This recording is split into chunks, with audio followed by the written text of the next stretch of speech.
A very good morning. Today I will teach you the next poem, that is No Manner Foreign. This poem is written by James Kickup.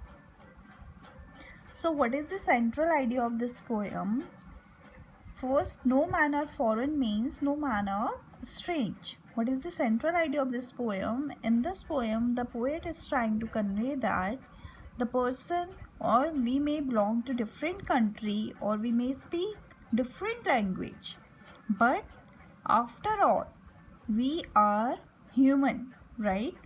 In this poem, the poet is trying to remind us that in so many ways, right, in most of the ways, we the person living in India or the person living outside of the country are same. After all, the last thing what we conclude that at last we all are human. So let's start the poem. Remember, no manner is strange, no country is foreign. Beneath all uniforms a single body breathes. Like ours, the land our brothers walk upon is earth like this, in which we all shall lie.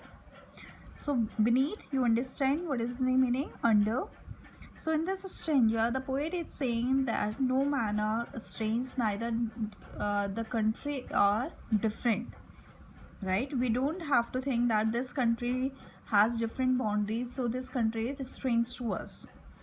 But what the poet is saying, beneath all uniforms, who wears the uniform? The soldiers who are protecting our country, right? Who are working for continuously for us. So he's saying, though the person are wearing different uniforms, but at last what we see inside those uniforms, the person is human, right? There is a single body who breathes. He says, like ours, the land our brothers walk upon is earth like this, in which we all shall lie. He's saying the land in which we are walking, or in which our brother is walking, the same land they also, the other country also have.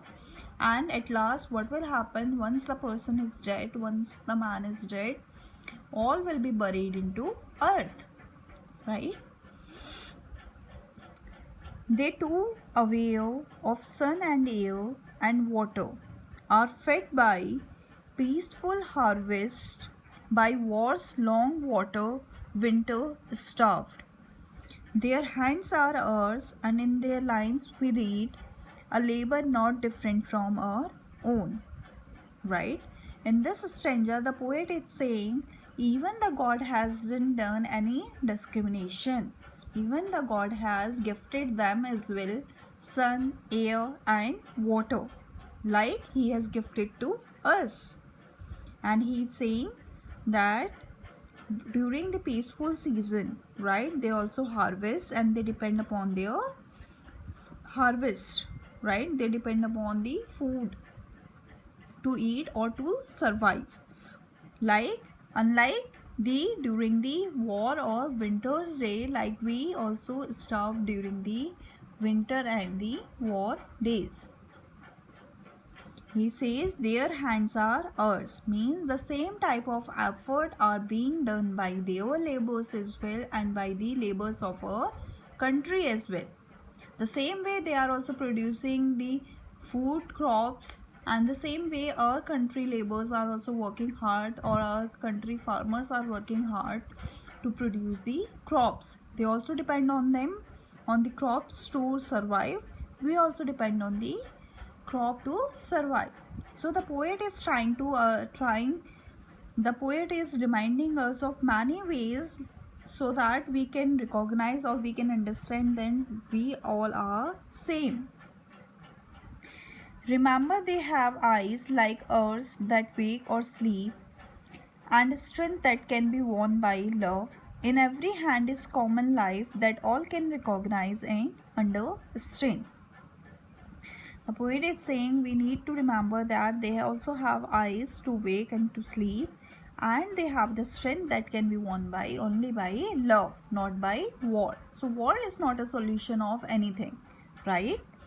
In every land is common life that all recognize and understand. He's saying we need to understand that one thing is common in both the land, that is life, right?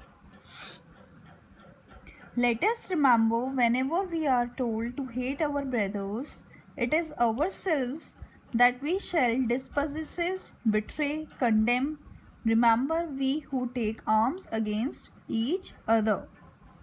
He's saying, whenever we are told to hate our brothers or whenever we are told to do war, it is ourselves. Means we ourselves are depriving or betraying or condemning ourselves to get along with them.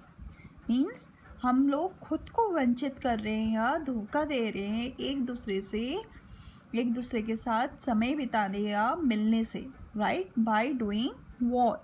He is saying remember we who take arms against each other. Means who is depriving or who is betraying? The one who is holding the weapons to fight against each other. It is human earth that we defile. Our hells of fire and dust outrage the innocence of air that is our own, everywhere our own. Remember, no man are foreign and no country is strange. In this stranger, he is saying we human, right? It is the human that we are defile, means to make dirty or pollute. By doing war, what we are doing, we are making, by doing war, we are polluting our earth, right? As there will be so many dead bodies lying on the earth, and the earth, the air, the soil will be polluted by the blood that will be shed during the war, right? And he is saying with that what we are doing, we are violating the purity of air that is present everywhere, right? And that air belongs to us, right? Why we have this? Who is owning this air? We own this air, right? So the poet is saying what we need to keep in mind, we need to remember that no man are strange and no countries are strange, right? No mans are foreign and no country are strange. Means the poet is trying to encourage the universal brotherhood and he is against the war. Thank you so much.